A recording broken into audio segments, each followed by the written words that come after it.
அன்புக்குரியவர்களே, இன்னைக்கு தவக்காலத்தினுடைய 39வது நாள். இன்றைய தவக்கால செய்தி என்னன்னா, நிச்சயமற்ற சூழ்நிலைகளில் நம்முடைய நம்பிக்கையை வளர்க்க வேண்டும் என்று ஆண்டவர் ஆசைப்படுகிறார். நிச்சயமற்ற சூழ்நிலைனா என்ன? அன்சர்டனிட்டி.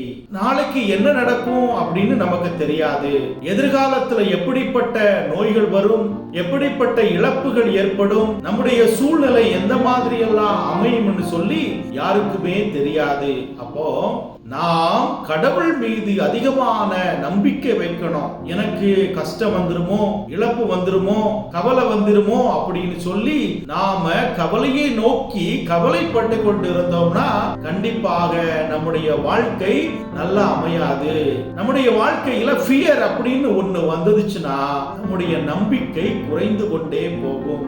கடவுள் சொல்றாரு, உங்களுடைய கவலையின் மீது நான் கவலைப்பட்டு கொண்டிருக்கின்றேன், அதனால நீங்க கவலைப்படாதன்னு சொல்றாரு. அப்போ நம்முடைய கவலையை தூக்கி எறிவதற்காகத்தான் கடவுள் இந்த உலகத்திற்கு வந்தார். நம்முடைய நம்பிக்கையை அவர் மேன்மேலும் அதிகரிப்பதற்காகத்தான் இந்த உலகத்திற்கு வந்தார். எனவே அன்புக்குரியவர்களே, நாம் கவலைப்படுவதால் நம்முடைய உயரத்தில் ஒரு முழத்தை கூட்டவோ குறைக்கவோ முடியாது. நம்முடைய தலையில் இருக்கின்ற ஒரு வெள்ளை முடியை கருப்பாகவோ கருப்பு முடியை வெள்ளையாக்கவோ முடியாது.